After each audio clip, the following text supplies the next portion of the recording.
Si certains de vos proches sont constamment en couple, d'autres à l'inverse ont bien du mal à se caser, même lorsqu'ils semblent ne pas être si bien dans leur célibat. À y regarder de plus près, vous pourriez bien même leur trouver quelques similitudes au niveau de leur signe astrologique.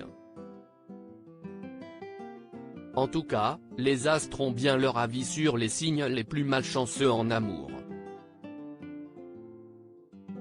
Alors vos amis célibataires endurcis et pas vraiment heureux de l'être en font-ils partie?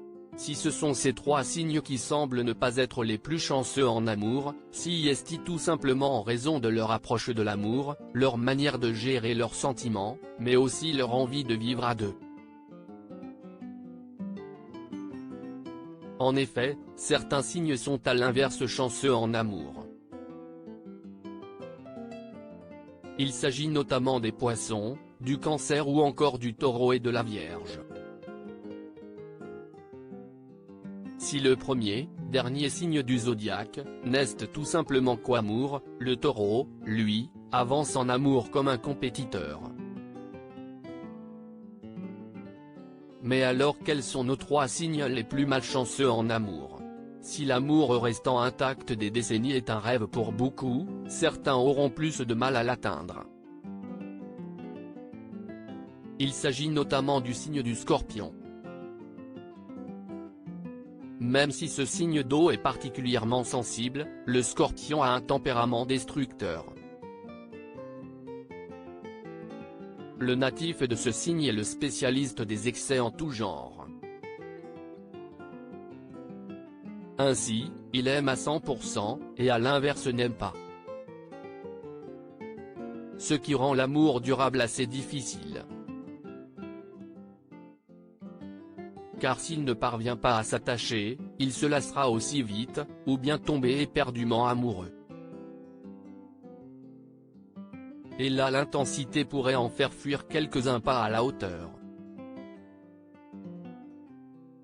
Avant de rencontrer la bonne personne, le natif de ce signe connaîtra donc quelques histoires. Si est-il le cas de Jennifer ou encore de Florence Foresti, native du Scorpion. Récemment tombée amoureuse d'Alexandre Kominek, humoriste de 14 ans de moins qu'elle, la maman de Tony, 15 ans, n'y croyait plus. Et à l'aube de ses 50 ans, elle semble vivre passionnément les choses. L'amour arrive dans votre vie et vous recommencez à zéro, et vous avez 16 ans. Profitons-en, a-t-elle fait savoir. L'un indépendant, et l'autre exigeant. Trop? Le Verseau est aussi un signe qui n'est pas des plus chanceux en amour. Il faut dire que si est le signe astrologique le plus indépendant du zodiaque. Le Verseau tient à sa liberté plus qu'à toute autre chose. Marqué par sa rupture avec Brad Pitt, il y a des années, Jennifer Aniston a connu d'autres idylles mais semble heureuse dans son actuel célibat. Native du Verseau, l'actrice tient à sa liberté. Et l'autonomie des natifs de ce signe peut parfois faire peur à l'être aimé, qui se sentira toujours en second plan. Leur amant idéal? Quelqu'un d'aussi indépendant qu'eux. Enfin le Capricorne a lui aussi parfois du mal à trouver chaussure à son pied. Particulièrement exigeant, il a bien du mal à trouver l'âme sœur. Native du Capricorne, Kate Middleton a trouvé sa solution, épouser un prince. Précisons tout de même amis Scorpion, Verseau et Capricorne que rien n'est déterminé.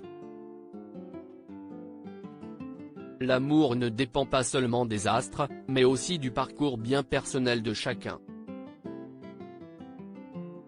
Enfin, même lorsque les signes astrologiques entrent en jeu, il faut aussi prendre en compte le reste du thème astral et non seulement le signe solaire. Vous voilà sauvé.